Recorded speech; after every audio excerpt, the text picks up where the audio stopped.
Olá, oitavo ano, como vão vocês? Espero que todos vocês estejam bem. Na nossa aula de hoje, nós daremos continuidade ao nosso capítulo de sexualidade. Nós falaremos então sobre os métodos preventivos e contracepção. Acompanhem comigo. Então, na nossa aula de hoje, nós iremos abordar sobre o capítulo 2, que trata aí sobre contracepção e prevenção. A gente vai ver principalmente os métodos contraceptivos e os métodos preventivos durante essa aula. Mas você sabe por que e para que esses métodos contraceptivos e preventivos servem? Diante a uma pessoa que tem uma vida sexual ativa, eles servem principalmente para evitar uma gravidez indesejada e prevenir contra agentes infecciosos durante o ato sexual. Ou seja, que a pessoa, os parceiros ali que estão no ato sexual, não sejam expostos a possíveis doenças.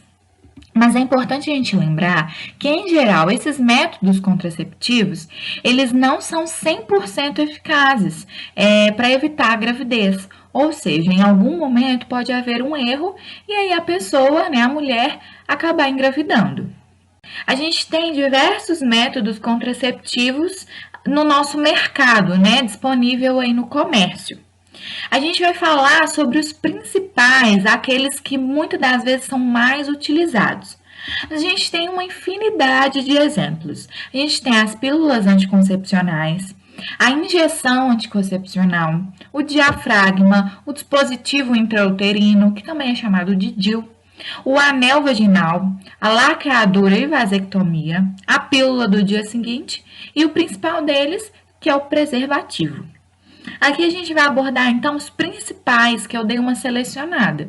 Mas se você viu uma aqui que achou interessante, não saiba como funciona, me procura que a gente bate um papo, tá bom? Nós iniciaremos falando sobre as pílulas anticoncepcionais. As pílulas anticoncepcionais, elas são compostas de hormônios sintéticos. O que é isso? São hormônios que são fabricados pela indústria farmacêutica. E esses hormônios sintéticos, eles são muito similares aos hormônios que são fabricados pelos ovários, no corpo da mulher, que é o estrogênio e a progesterona. Quando a pílula ela é tomada corretamente, esses hormônios atuam inibindo a ovulação. E aí provoca algumas características no nosso endométrio. E o que é a ovulação mesmo? A ovulação é aquele processo pelo qual o ovário vai liberar um ovócito para que ele possa ser fecundado. Ele é fecundado todas as vezes? Não, mas desde que haja ejaculação, o espermatozoide encontre esse ovócito, irá haver a fecundação. Então, o anticoncepcional ele tem por função evitar que a mulher ovule, ou seja, se não há ovulação, mesmo que haja a ejaculação dentro da vagina, ainda assim não vai haver a fecundação e evita a gravidez, tudo bem? Mas é muito importante a gente lembrar que esse método ele deve ser utilizado sobre alguma orientação médica, porque pode ser que as mulheres que tomem sem alguma indicação seja um remédio contraindicado. E aí a mulher acaba tendo alguns sintomas, algumas complicações médicas, como por exemplo trombose. Trombose é uma doença na qual um trombo, que é um aglomerado de células, se acumula nas veias da panturrilha, da região da perna. E aí a perna incha muito. E aí ela pode até perder a movimentação da perna, tendo que passar ali por um momento cirúrgico para poder fazer a reversão desse trombo, retirar esse trombo de onde que ele se fixou, dentro dos vasos sanguíneos. Então, é muito importante que essas pílulas anticoncepcionais sejam indicadas corretamente. Pode ser que a dosagem do hormônio indicado para a mulher seja diferente de outra. Então, é muito importante, seguir esses protocolos. Então, a mulher ela tem que consultar um ginecologista e ela fornecerá lá as informações do medicamento e ela vai avaliar se é realmente o melhor contraceptivo para que ela utilize. Lembrando, nem todas as mulheres tomam as pílulas anticoncepcionais para evitar uma possível gravidez. Na adolescência, é muito comum que as meninas também tomem as pílulas anticoncepcionais para evitar alguns sintomas ali, como cólica muito intensa, surgimento de espinhas pelo rosto. Então, essa pílula anticoncepcional não serve apenas para evitar a gravidez. Tem outros processos nas quais ela auxilia também no corpo da mulher, principalmente ali durante o ciclo menstrual, para regular o ciclo, para diminuir os sintomas, né, de cólica, de enxaqueca e até mesmo diminuir a oleosidade do rosto, que é proporcionada ali com o surgimento de diversas acnes. O outro que a gente vai falar agora é o dispositivo intrauterino, também chamado de DIU. O dispositivo intrauterino, ele é um objeto bem flexível, feito de plástico, que pode ser revestido com cobre ou apresentar a capacidade de liberar os hormônios sintéticos. E esse hormônio sintético seria a progesterona. E aí, a função desse DIU é que impede o encontro dos gametas. Aqui a gente tem um exemplo de um DIU de cobre e um DIU hormonal, que é feito de plástico. Esse hormonal é na qual tem a progesterona, que é liberada ali dentro do útero da mulher. E o DIU de cobre, ele não tem dosagem hormonal, mas também evita o encontro entre os gametas. E como que ele funciona? Aqui tem um pequeno GIF para representar. Ele impede a passagem dos espermatozoides para as tubas uterinas, que é onde ocorre a fecundação. E aqui nós temos os exemplos de como que esse dispositivo ele é inserido e implementado no útero da mulher. Agora a gente vai falar sobre a laqueadura e a vasectomia. A laqueadura ela é uma cirurgia realizada exclusivamente em mulheres. As tubas uterinas elas são cortadas e as extremidades do corte são fechadas e impede os ovócitos de chegarem até as tubas uterinas e assim chegar ao útero. Dessa forma, não há a fecundação. Então, a função da laqueadura é impedir a fecundação. Como que funciona? Olha o corte como que é. Corta as duas laterais das tubas uterinas. Essas tubas uterinas, elas são fechadas. E assim impede a passagem do ovócito. A vasectomia, ela é muito parecida com a laqueadura. Mas, ao contrário da laqueadura, a vasectomia ela é exclusivamente feita em homens.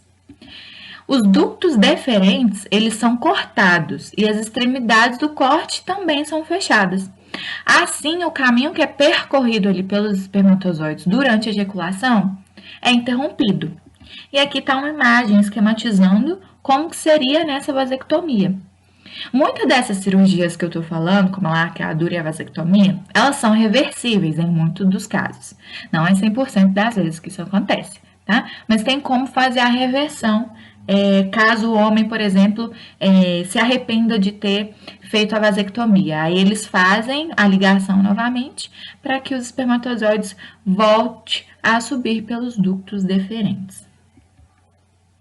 O homem que faz a vasectomia, ele continua tendo as ereções e as ejaculações também. Só que as ejaculações, elas não têm a presença de espermatozoides. Ela vai ter o líquido prostático, né, produzido lá pela próstata, o líquido seminal, mas sem a presença de espermatozoides. Agora nós falaremos sobre o método preventivo mais importante, que são as camisinhas. As camisinhas, em geral, elas são feitas de látex e contêm alguma substância que é lubrificante, para que aquele látex, ao entrar em contato ali com o corpo da mulher ou do homem, não cause nenhuma injúria, nenhum machucado. Então, essas substâncias lubrificantes é para que possa deslizar mais facilmente dentro do corpo da mulher e também no órgão genital do homem. As camisinhas, elas oferecem dupla proteção. Como assim dupla proteção? Porque é o único meio preventivo pelo qual protege tanto de doenças infecciosas quanto à gravidez. Os outros métodos preventivos que eu havia falado, eles só protegem contra alguma gravidez indesejada, mas não previne contra doenças. Então, os preservativos, eles têm a função de dupla proteção. Eles protegem contra doenças, infecções, e também impede que haja alguma gravidez indesejada. A gente tem dois tipos de camisinhas no comércio, que são as camisinhas masculinas e as femininas. A gente conhece mais, né, de se ver, são as camisinhas masculinas, elas são comercializadas mais facilmente. Aqui a gente vai ver também uma imagem de como que seria essa camisinha feminina, mas no livro de vocês também tem essa imagem, na página 97, tudo bem? Bom, a importância de se saber colocar uma camisinha. Por que a gente tem que saber colocar uma camisinha? Porque dependendo de como você colocar no seu órgão genital, pode ser que ele não previna nem contra a gravidez, nem contra doenças infecciosas.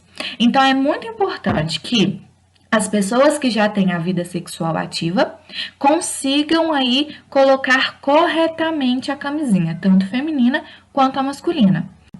E aí na internet tem diversos tutoriais, né? Eu coloquei aqui um bem simples para vocês, para que as pessoas, né, que já tenham essa vida ativa consigam aí ser responsáveis por aquilo que estão fazendo. Então, o mais importante é ter muito cuidado, porque a camisinha é muito sensível. E aí não é importante também não deixar que dê bolhas dentro da camisinha, porque no momento do ato sexual ela pode estourar. Aqui a gente tem um exemplo da camisinha feminina. A menor parte dessa camisinha, ela tem duas extremidades, uma maior e uma menor. A menor, ela é inserida dentro da vagina e a maior é aonde que vai receber a penetração, a entrada do pênis, tudo bem? Lembrando, nem todos os métodos que foram falados aqui, eles são 100% eficazes. Então, a gente tem que ter muito cuidado aí durante esses processos, tudo bem? Então, é isso, meus amores. Eu vou deixar aqui para vocês uma parte de perguntas em anônimo. Me chamem para tirar suas dúvidas, até mesmo se vocês virem alguma curiosidade, né, sobre essas formas de prevenção ou sobre doenças em geral. Procura para que a gente converse sobre os assuntos, quebrar um pouco de tabu em relação a tudo isso, tudo bem? Então, eu deixo aqui muitos abraços e até o nosso próximo encontro.